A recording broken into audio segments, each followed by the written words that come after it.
Christian Craig obviously is a 250 West Coast rider, but he's filling in for Honda HRC to finish off the season in the 450 class. So he'll be, I'm sure, watching the 250 division with curiosity. Oh, Eli Tomac is down. The end of the rhythm section. Wow. That is not... replay of it right now. He ran into the... Oh! You know what? That was courtesy. Yeah, that was. He grabbed too much front brake, so he didn't run into Anderson, and that's just... he just jumped into that section, and Anderson was there. And, you know, and Anderson probably has no idea. Oh, he'll have an idea when he gets back to the truck. When he gets back and Eli gives him the thumbs up and say, dude, saved you. Yeah. Here's your points leader, Jason Anderson. We'll have a chance to talk to him today on Race Day Live. But now let me ask you this. If that was Cooper Webb, do you pull the front brake? That's a good question, Jim, and I don't have the answer for that. I don't have the answer. We saw Anderson do something pretty creative there in that rhythm section. Triple up onto that tabletop. We'll have to monitor that. Well, see if that ends up being something. And with these 450 guys now, how many weeks in a row are they finding things? You know, we think they got the track figured out last week, and then all of a sudden Tomac goes 3-3-3. Then we think that's it, and then Malcolm decides he's gonna, jump quad out of the section. It's like this track. Right when you think these guys have it figured out, they find something new, and that's the fun thing here on Race Day Live, is that we get the first chance to preview that and watch these guys figure things out throughout the day. And there's that 3 onto the table, 3 off, 3 out. That's pretty fast. I don't know how it'll land on the stopwatch. But man, that was pretty fast through that rhythm.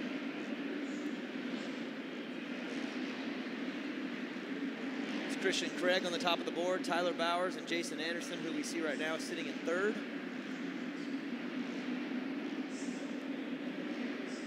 And you know, Jim, he's managing this championship, but we're still early enough in the season where he can focus on the individual nights, but pretty soon here, it's like every week that we get closer to Vegas, that part of the conversation is going to come up more and more. Is how are you managing this thing? How are you feeling? What are you thinking about? And I think for the most part, he's been able to handle it well. I mean, we're going to ask him. He's coming on our show after and like this. You said, he had a 40-point lead in the championship before St. Louis.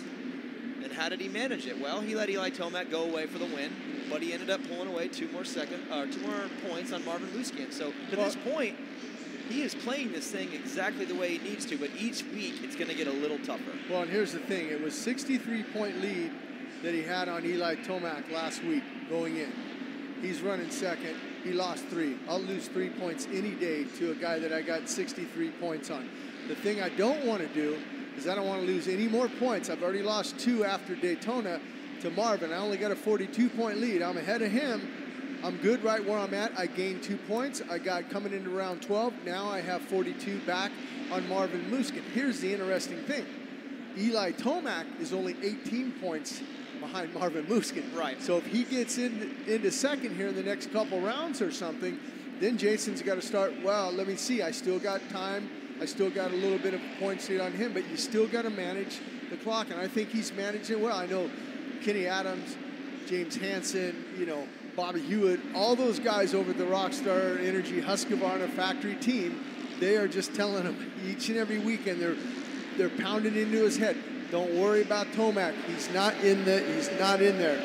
As we're seeing Christian Craig, and like I talked about with Christian Craig, I got a chance to talk to him last week, and he was not happy with that night. Right, and of course he shouldn't be, but talk about a guy who's taking advantage of an opportunity, 2 top 5s to kind of start out his 450 campaign this year, and I mean, maybe that's why he was upset last week. He set a pretty high standard for himself, and you put together 2 top 5s, and the next thing you know, you get a 9th, and all of a sudden you're not feeling that. You're not as happy about that. No, and here he is. He's sitting right now. He's in 3rd right now. Not a bad time, a 46.0. Tomac's at the front right now with a 45.2, a 45.9 for Justin Brayton. So he's right there. Malcolm Stewart in 4th now with a 46.0, and Marvin Musquin with a 46.1, and Anderson there in 6th with that 46.4 for him. So, I mean, it's still early enough. They have a lot of time to go in this thing. It's 4:30 left in this first qualifying session for the 450 A group. So you're getting a chance now to watch Malcolm Stewart. Let's see if he pulls off anything that we haven't seen done here. Well, there's that triple. Yeah, right there, and step off of that, and then so obviously he's found into that corner. Hey, Jim, how funny is that when one guy does something, it's the mechanics, the teams, they're all in the ears of the riders, and all of a sudden they all get it. You know, it's just who's going to be the first guy to find that jump, that quad, that triple. It's who's going to take the bait and be the guy to try it first. You know as well as I do, Daniel, when you were racing, when I was racing, I'll never forget this one time, Pasadena Rosewall, Supercross, and we all walked the track, and there was a big gnarly section, a jump. I don't know if it was a triple or a quad or something. It might have been a triple. Walking with Danny Magoo and everything, and Magoo's even saying, "I don't think we're going to do this tonight." and then all of a sudden we see Mickey Diamond on a Husky. He hucks it, and guess what? We all hucked it after that. Well, you even heard Jordan Smith say last week when they saw Malcolm jump the quad at St. Louis, the 250 guys still felt that it might not be in the cards. And our boy Josh Osby, well, first he doesn't make it. And then he comes back and does make the quad. George Smith said he was like, if that guy can come back and do it, now we have to do it. Yeah. And I'm sure they're all watching, the A guys that is, I'm sure they're watching this class right now and trying to find out what they're going to figure out and if it's something that they could possibly use later in the night. Well, this guy can figure out some lines. Marvin Muskin, let's watch him now because he is really creative on a lot of his lines. There's that 65-foot triple. But see, he's opted not to triple that. He's opted to double that, seed hop that little double. Let's see what he does here.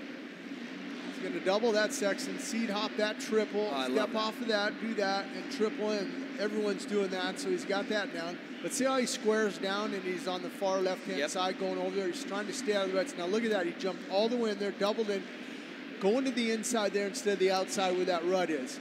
Let's see what he does here in the first turn. Hitting the rut like everybody else. Let's see. He's tripling that, stepping off that, doubling that, but he's not tripling that middle section. Inside rut. When I watch these guys, I'm blown away at the things that they are able to do in the ruts. It's one thing to be able to jump triple, as you see right there, go the 3-1.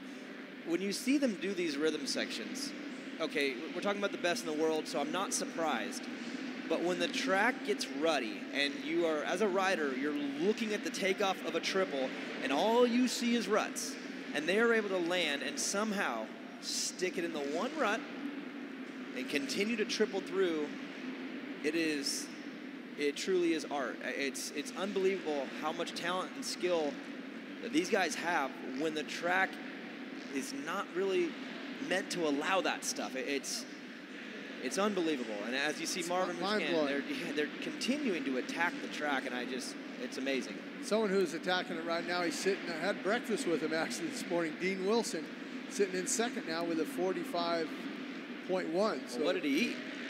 He had eggs, he had sausage, and he had a muffin. And a muffin. Well, it's working. He's fast. You're at home right now and you're going racing tomorrow. Egg, sausage, and a muffin. Yeah, scrambled eggs. Scrambled. Okay. Tyler Bowers there, proud papa. Tyler Bowers sitting in 7th. Marvin Muscan is in 5th. It's still Tomac at the top, down into the 44s now, a 44.7. And again, this goes back to what I was just saying. Yeah. He just did a 44 after the track has been through East Coast, West Coast. I mean, it's not getting better, guys. The track is getting tougher. And that's where Tomac's strong.